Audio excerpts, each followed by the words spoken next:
各位觀眾大家好，歡迎收睇呢節週一長談，我係馬思爾。嗱，咁而家就聯邦大選期間啦，咁早幾集咧，我哋就先後訪問咗一啲反對黨嘅候選人啦，講下佢哋反對黨嘅施政理念。咁當然公平少少，我哋而家咧就都訪問翻下執政嘅自由黨，訪問下佢哋唔同嘅候選人，究竟對佢哋過去4年執聯邦自由黨執政嘅睇法啦，同埋對佢哋未來4年覺得有啲咩期望嘅。咁而我哋今日咧邀請到嘉賓咧，就係咧代表聯邦自由黨咧就競逐喺溫哥華QUADRA選區連任嘅國會議員 Joyce Murray 㗎。Joyce, welcome to Monday Forum. Oh, Gallant, very happy to be here. Okay, first of all, we maybe talk about the past 4 years. Absolutely. So, can you tell us what's the best thing that you think you appreciate Justin Trudeau has done as the Prime Minister in the past 4 years? And why do you think that's the best thing you think that he has done so far? Well, Gallant, the economy is very important to Canadians. And we have grown the economy. We've had a great economic success, and even recent numbers are coming in very high. The Conservatives had a different strategy, which was cuts to services and austerity, and it was not a success for our economy, which was the slowest growing since the Great Depression. So once the Liberals were in power, we made the decision to invest in people and in communities as a way to grow the economy, and it totally worked. There's been over 1 million new jobs created, mostly full-time. Our unemployment is the lowest since the 1940s in Canada, and we are in a transition to innovative, clean technology economy. We're doing very well as a country, and that I am very proud of. That's the Trudeau record. So you say Trudeau government has put a lot of investment, but what kind of investment you appreciate him to do the best, which make the economy as good as what you have just mentioned? But what he's done is really invest in people. And, well, we're a country of immigration, for example, and we welcome immigration. We also support people, newcomers, when they come so they can be successful. So there's many ways to invest in families, and one of them is newcomers through the services that they need, but also we've invested in childcare. It's a major investment, $5 billion, and we've just announced almost doubling of that so that there can be childcare spaces before and after school as well. Because if both parents choose to work, they need to know that their children will be cared for in a way that is high quality. That actually brings to mind another accomplishment. When I talk about childcare, when I meet with people who are immigrants to Canada, one of the concerns they had is how hard it was to bring their families here to Canada. And frankly, under the Conservatives, who were not really very supportive of newcomers and immigration, we did not have an ability for people to bring their families, their siblings or their parents. It was very much closed down. When Mr. Trudeau was elected and became Prime Minister, we made it easier. Family reunification went from $5,000 a year to $20,000 a year. When people can bring their parents, sometimes the parents stay with the children. And when it's hard to find childcare, that is so important. So I would hear young couples say, you know, we are having a hard time making ends meet, but we can't both work because we have no childcare. Can you help us bring our parents into Canada? So it's the immigration system that Mr. Trudeau has made changes to that have made it much easier for parents to come. Families are stronger, the country is stronger. So now we see the good things about how Trudeau government to invest in people to make the economy better. That's right, and it's working. So now we're on the flip side. No one is perfect. Someone knows there must be something can be improved. So what do you think, what is the thing that is not so good that you think Justin Trudeau has done in the past 4 years? Why do you think that is not so good you think is good to mention? What would you suggest how it should be fixed? Well, I would say that we sometimes could do better on communication. So I can't tell you how often I am at a doorstep talking about something and the person would say, well, I didn't know about that. Why didn't you tell us? And so we could do better in making sure that the public understands the changes that we're making. We've been very focused on good policy, consulting, putting forward new measures, and not so, we actually cut our advertising budget in half. So we are doing half the amount of advertising as the Conservatives. And perhaps that was a mistake, because advertising is one way to communicate with the public so they know the good things that we're doing. But what else, like, can you share some examples that you find actually people may be miscommunicated because you think the government may not have done enough communication with the Canadians? Well, Gallant, I'd rather talk about the good things that we were doing. I mean, I'm not sure people know how much we've done to improve the situation in education, for example. Education is so important. And we know that for some students, it's a struggle to be in university. And so we have done many measures to make education more affordable for students, increase the grants and reduce the interest costs. We doubled the program for student summer jobs so that students could earn some money in the summer and try out what they might like to do when they're in the workforce. We've provided master's students with access to grants and loans. Wasn't the case before. So there's many things that we've done to make education stronger, and I'm not sure the public knows all those things. Okay, so now we see something you believe Liberal government did not do so great in the past. I don't know, would that be the first thing you think once, if you become re-elected, would that be the first thing you want to do for the riding in Metro Vancouver, or is there some other thing in the agenda you think, what is the first thing you want to do once if you're elected? Well, for the riding of for Metro Vancouver as a whole, I think that transportation and addressing the congestion on the roads with public transit, improving rapid transit, I think that's something we really need to advance. We have air pollution and time wasted when people are in traffic jams, as well as greenhouse gas emissions. So I think we really need to move quickly on getting the subway, for example, along Broadway, and right out to UBC. We have to do that in consultation with the residents so that we are respecting and including their thoughts. But I think that's an important project.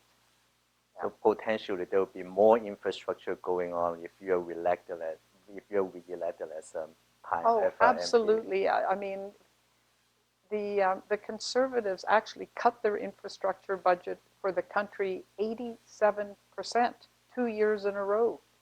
And so these projects essentially went on hold. And we recognize that infrastructure is not just important for the communities, it's economic activity. It's part of growing the economy.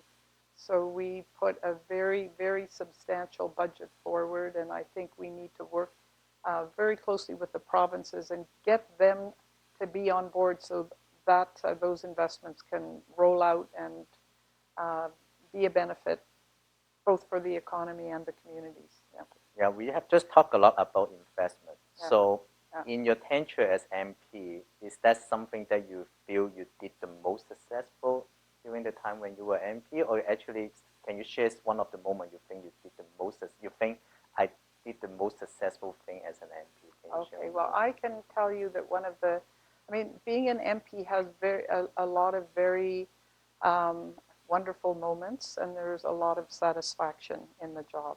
So it is almost hard to pick what what I'm most proud of. But I think when I reflect on the years that I've been an MP, I've been able to help people through the services of my office. And often people are coming to me because they're trying to get a visa for a family member, or they are a permanent resident, and there is some block in their pathway to citizenship.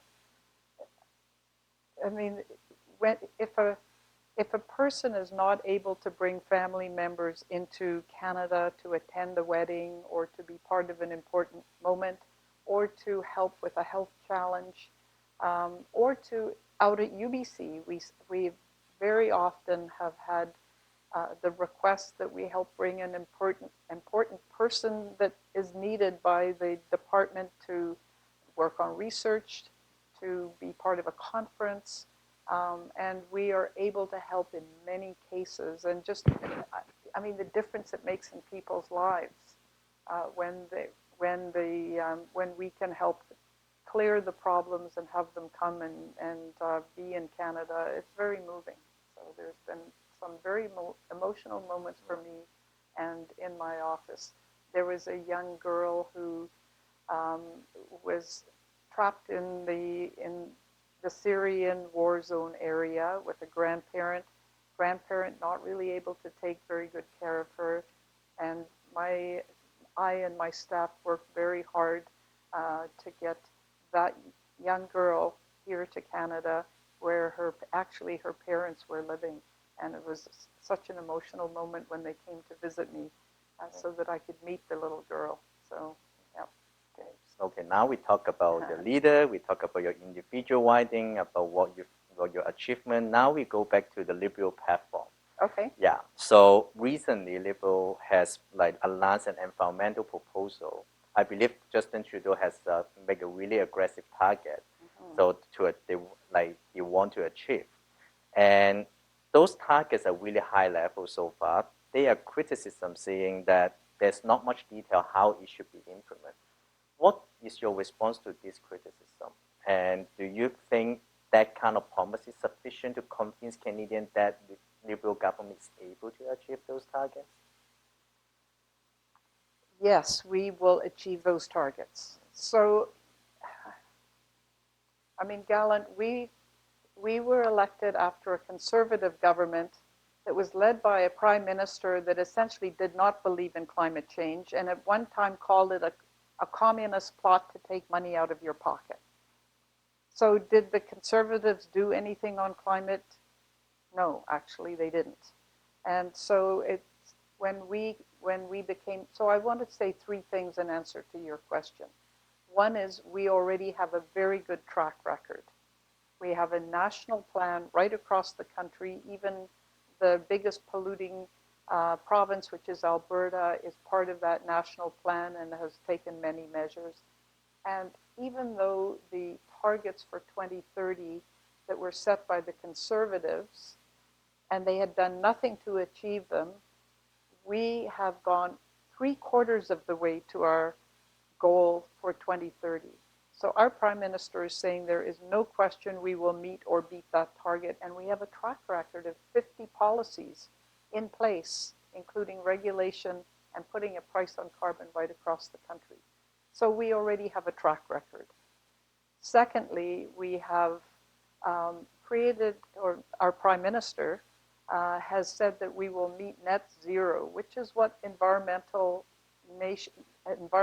leaders among the nations are agreeing to. Net zero by 2050, and that we will have legislated 5-year plans that will make sure that we accomplish that. So it's putting it in law so that we'll accomplish that. That's number 2. We also just announced $2 billion tree planting program over 10 years. So that cleans the air as well as helps our environment, but it's also absorbing carbon. So we have the track record. We have credible and achievable programs and goals. And lastly, and I think this is almost the most important, Mr. Trudeau is very clear that by having a strong commitment, a bold commitment to climate, it means a transition to a clean tech economy. And that is one of the fastest growing sectors right around the world. The amount of investment that's coming into the clean tech industry is enormous. British Columbia, I was part of a BC Liberal government, and I helped set the foundation for BC's climate plan. which made BC the fastest growing province in the country. So, and we are a huge clean tech hub here. We have far more than our per capita proportion of leaders in the clean tech space. So with a very ambitious but achievable goal, Canada will be a leader, and we will have enormous economic growth in innovative, clean tech, new businesses that then can export their technologies and services around the world. So I'm really excited about that as being a huge driver of economic growth in the future with clean jobs. And so that's the transition we have to make as a world. Let's be a leader in it, and let's make Canadians wealthy by being part of that industry. So those are the reasons I am very confident in Mr. Trudeau's commitment to these goals. Yeah, when you talk about setting a legal target, like Yeah. put into law, saying by certain year we have to reduce how much CO2 emissions, something like that. Yes. That's a really interesting. How do we define the legal binding? Who will face the consequences in case if we cannot achieve? Would that be individual or corporation or the whole country? How to make that legal? How to make that putting the things into law, make it effective and enforceable? We're a country that respects the rule of law. If the federal government says that it's going to be law to put in place certain measures and achieve certain targets, the public can actually take the government to court. And the courts will rule that this must be done. So I think it's a very strong measure to say there will be legally binding targets, because we have a legal system that will require and enforce the outcome. But what kind of penalty can it come out? Would that be? Well, I think that's speculating. I mean, those laws have not yet been put in place. So the penalties are part of drafting a legislation. I think what's important is that it reflects the seriousness with which Mr. Trudeau accepts his responsibility as a leader of our country to actually not just achieve targets that we set in Canada, but also to be an inspiration on the world stage, to be respected and a leader on the world stage. This is not just Canada's problem, as we know. This is a global problem. And so we need other countries to do a major share as well. And Canada is very engaged with other countries. You know, for 10 years we had a conservative Prime Minister, Mr. Harper, who didn't really believe in international agreements. He made an effort to take Canada out of the Commonwealth. He refused to attend the UN conferences and speak on behalf of Canada. I think that some people were embarrassed to say they were Canadians when they went traveling abroad during the Harper years. Very different now. We're proud to be Canadian. Mr. Trudeau is proud to work with other countries, and climate and other environmental issues are a place where he's seen as a leader, and he is a leader. Okay, so now we see how it works if Liberal form another government again. So now, after we talk about environment, now we talk another topic that I believe is a long-time Canadian concern topic, which is healthcare. So recently, we hear Liberals leader like Prime Minister Justin Trudeau announce that he is going to spend another $6 billion in the next 4 years to healthcare. But there are criticism saying that compared to how much we spend on healthcare, which is over $250 billion, that $6 billion is way, way not enough to achieve all the goals that Liberal government wants or even Canadian wants. What is your response on that? How that $6 billion is sufficient or able to achieve the goals that Liberal government or even Canadians wants to achieve in healthcare? Okay, well, thank you for that question. Because it's good that we're talking about healthcare, because that is probably, beside the economy, that is a number one concern for Canadians and British Columbians, of course. A big concern has been the inability to have access to a family doctor. If people are not able to have a doctor, well, it's costly for their health, but it's also more costly for our medical system. Because if people are not taking proper prescriptions or are not seen by a doctor who knows them, maybe they go into a clinic and it's one doctor one day and it's another doctor the next time they go. It's not effective. And so that's why we said it's so important that everyone have access to a family doctor. And frankly, Gallant, I was thrilled because I had put a proposal into our platform committee that every Canadian should have access to a family doctor, and now we've committed to that. Your question about is $6 billion enough? Mr. Trudeau called that a down payment. So we do understand that to make sure that mental health is included under the Canada Health Act, to have access to pharmaceutical drugs and prescriptions as part of our universal health care system, and also to have better access to a family doctor. Those are not cheap promises, but they are important to Canadians. They will make Canadians healthier. They will save money to our system in the long run, and we will work with the provinces step by step to see what we can do and how quickly we can do it and how much it costs. $6 billion down payment is a very big first step. So we talk about down payment. That means there will be more payment going on. On top of that, of course, throughout the election period, we hear different promises. There will be some spending here, some spending on different issues. Right. It needs money and it needs resources. But where the funding coming from? Is this like, is there any tax hike, any hidden tax agenda? Because right now government is running deficit. That now Liberal government saying we were going to spend extra on here and there. Where are those extra money coming from? Okay, well, I love the opportunity to remind you and the viewers that it's the Liberal government under Paul Martin and Jean Chrétien that balanced the budget when the debt levels were so high Canada was in trouble as a country. So the Liberals have always had a very responsible approach on the economy, and that remains the case. We've committed to reducing the debt to GDP level year after year, and we've been doing that.